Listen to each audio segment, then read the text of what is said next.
নমস্কার ভিউয়ার্স, আমি ইঞ্জিনিয়ার শিমুল কুমার হালদার। আজকে আমি আপনাদেরকে দেখাবো টো ডিজাইন। এর পূর্বের ভিডিওতে আপনারা দেখেছেন ডেভেলপমেন্ট লেংথ ক্যালকুলেশন এবং হিল ডিজাইন এবং আরও অনেক ভিডিও দেখেছেন রিটেনিং ওয়াল সম্পর্কে। আজকে আমি আপনাদেরকে দেখাবো টো ডিজাইন। ভিউয়ার্স, আপনারা পূর্বেই দেখেছেন টো কি। টো হচ্ছে যে পাশে আপনাদের যে পাশে লোড পড়বে তার অপোজিট পার্সনকে বলা হচ্ছে টো, অর্থাৎ ব্যাকপিলের অপোজিট পার্সনকে বলা হচ্ছে টো, বা হিলের বরাবর অপোজিট অংশকে বলা হচ্ছে টো।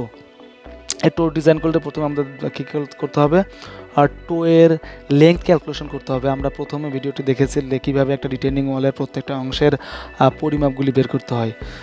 ভিউয়ার্স, আপনারা টো ডিজাইনটাকেও কীভাবে করতে হবে করবেন, ক্যান্টিলিভার বিম হিসাবে ডিজাইন করবেন।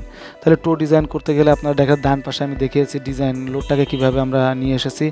এই পাশে আমাদের স্টেজ তৈরি হয়েছে, সেই স্টেজের লোডটাকে আমাদের হিসাবে আনতে হবে। প্রথমে হচ্ছে লোড ডায়াগ্রামটা আমরা অঙ্কন করার চেষ্টা করলাম। এইভাবে ঐকিক নিয়মে লোড ম্যাক্সিমাম কিউ ম্যাক্স যেমন 2.99 তৈরি হয়েছে। সর্বোচ্চ স্টেজ কত হয়েছে? সর্বোচ্চ স্টেজ হয়েছে 2.99।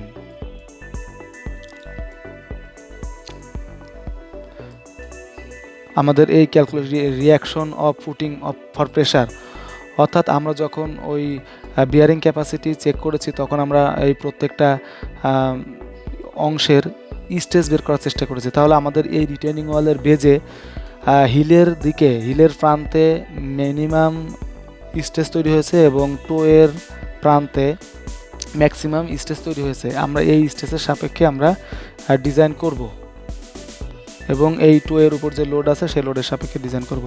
তো প্রথমে আমরা আগের মতোই হিল ডিজাইনের মতোই আমরা কি করলাম, লোড ফ্যাক্টর গুণ করে ট্রাপিজয়েড আর আপওয়ার্ড সয়েল প্রেশার, অর্থাৎ এই যে অংশ, এখানে আমরা দুইটা পোরশন চিন্তা করব এই টো পাশে, একটা হচ্ছে রেক্ট্যাঙ্গুলার অংশ আর একটা ট্রাপিজিয়াল অংশ। এই দুইটা অংশের লোডটিকে বিবেচনা করে আমরা টো ডিজাইন করব।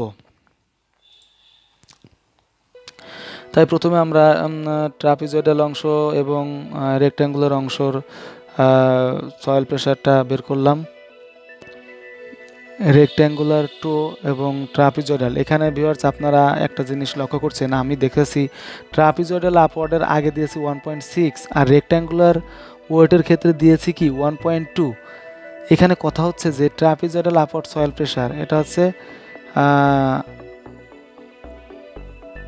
এটা হচ্ছে কি লাইভ লোড। ট্রাপিজয়েডালের যে প্রেশারটা সেটা হচ্ছে লাইভ লোড, কম বেশি হতে পারে, কিন্তু রেক্ট্যাঙ্গুলার যে ওজনটা অর্থাৎ টো এর যে ওয়েটটা সেটা তো ডেড লোড। এই কারণে আমরা জানি 1.2D + 1.6 L, অর্থাৎ ডেড লোডের ক্ষেত্রে 1.2, লাইভ লোডের ক্ষেত্রে 1.6। এই ক্ষেত্রে আমরা এই দুইটা সেফটি ফ্যাক্টর ব্যবহার করেছি। তারপরে ভিউতে ক্রিটিক্যাল বের করলাম। ক্রিটিক্যাল বের করার পরে অ্যালাউয়েবল ফ্লেক্সার শেয়ার বের করলাম। দেখা যাচ্ছে যে ভিউ থেকে অ্যালাউয়েবলটা ওকে, বেশি তাই ওকে, ঠিক আছে। তাহলে ম্যাক্সিমাম মোমেন্টটা আমরা কীভাবে বের করবো? ম্যাক্সিমাম মোমেন্টের ক্ষেত্রে আমরা ট্রাপিজয়েডাল অংশের জন্য মোমেন্ট বের করব। আমি ডান পাশে চিত্রে বোঝানোর চেষ্টা করেছি যে ট্রাপিজয়েডাল অংশের জন্য এক ধরনের মোমেন্ট, এই দেখেন, এখানে দেখলে বুঝতে পারবেন যে ট্রাপিজয়েডাল অংশের জন্য একরকম মোমেন্ট। যদিও আমরা ট্রাপিজয়েডাল অংশকে এখানে দুইটা ভাগে ভাগ করেছি, একটা রেক্ট্যাঙ্গুলার, একটা ট্রায়াঙ্গুলার। এইভাবে লোড আলাদা করেও আপনারা এটা বিবেচনা করতে পারেন, আবার ট্রাপিজয়েডাল হিসেবেও ব্যবহার করতে পারেন, সমস্যা নেই, সবভাবেই ক্যালকুলেশন করলে একই হবে। এখানে আমি সরাসরি ট্রাপিজয়েডালই ব্যবহার করেছি। মোমেন্টটা প্রথমে ট্রাপিজয়েডাল লোডটাকে বের করেছি, তারপরে মোমেন্ট অফ তারপর সেন্টার অফ গ্র্যাভিটি বের করেছি ট্রাপিজয়েডাল লোডের। অনুরূপভাবে রেক্ট্যাঙ্গুলার লোডটাকেও ওয়েট বের করেছি এবং রেক্ট্যাঙ্গুলার ওয়েটের ভারকেন্দ্র বের করেছি। এভাবে মোমেন্ট বের করার পরে আমরা মোমেন্ট বের করলাম। মোমেন্ট বের করার পরে ডি চেক করলাম। ডি চেক করার পরে আমরা রিইনফোর্সমেন্ট বের করলাম এবং এটার মিনিমাম রিইনফোর্সমেন্ট 200 BD/FY এভাবে আমরা বের করলাম। টেম্পারেচার ইনফরমেশন বের করলাম। টেম্পারেচার ইনফরমেশন বের করার পরে আমরা ডেভেলপমেন্ট লেংথ বের করেছি। আমি আগের ভিডিওতে দেখেছি কিভাবে ডেভেলপমেন্ট লেংথটা বের করতে হয়। তা ভিউয়ার্স, টো ডিজাইনটাও সহজ, আপনারা একটু চেষ্টা করলে পারবেন। আর এই ভিডিওটি আপনারা সুন্দর করে দেখবেন এবং আমি চিত্রে কী বোঝাতে চেয়েছি এইটা একটু বেশি করে বোঝার চেষ্টা করবেন, তাহলে আপনাদের টো ডিজাইন বা যে কোনো ডিজাইনে আপনাদের জন্য সহজ হবে।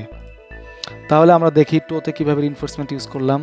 আমরা দেখেছি আমরা হিলের ক্ষেত্রে ব্যবহার করলাম উপরে, আর টো এর ক্ষেত্রে রিইনফোর্সমেন্ট ব্যবহার করেছি নিচেই। কেননা যখন আমরা ডান দিক থেকে রিটেনিং ওয়ালে লোড পড়বে তখন এই হিলের উপরের অংশে কাজ করবে আর টো এর নিচের অংশে কাজ করবে, এইভাবে, এই কারণে আমরা রিইনফোর্সমেন্ট ব্যবহার করেছি। আমি হিলের ডিজাইনের ভিডিওতে বলেছি যে আপনারা রিইনফোর্সমেন্ট ব্যবহার করলে নিচেও ব্যবহার করতে পারেন। ঠিক অনুরূপভাবে টো এর ক্ষেত্রেও নিচেই মেইন রিইনফোর্সমেন্ট হবে 6 সুতা রড 5 ইঞ্চি পরপর, আর বাইন্ডারটা হবে 4 সুতা রড 4 ইঞ্চি পরপর। এই 4 ইঞ্চি পরপর 4 সুতা রডটাকে আপনারা উপরেও দিয়ে দিতে পারেন, সমস্যা হবে না। না দিলেও সমস্যা নাই, দিলেও সমস্যা নাই। দিলে পরে ডিজাইন একটু সেফটি হবে, বা না দিলেও সেফটি হবে। এটা আপনাদের কাজের সাথে যদি দিতে পারেন দেন কোনো সমস্যা হবে না। আর যারা এই ভিডিওটি দেখেছেন তারা অবশ্যই এই টো সম্পর্কে ধারণা হলো। আর এই রিটেনিং ওয়াল সম্পর্কে যারা এই ভিডিওটি দেখলেন, যাদের বিন্দুমাত্র উপকৃত হয়েছেন বা যারা বিন্দুমাত্র উপকার পেয়েছেন, তাদের জন্য প্রতি আমার বিনীতভাবে অনুরোধ যে আমার এই ভিডিওটিকে লাইক করবেন, কমেন্টস করবেন এবং নতুন ভিউয়ার্স হলে সাবস্ক্রাইব করে পাশে থাকবেন। আর ধন্যবাদ জানিয়ে আজকে ভিডিও শুরু করছি। ধন্যবাদ।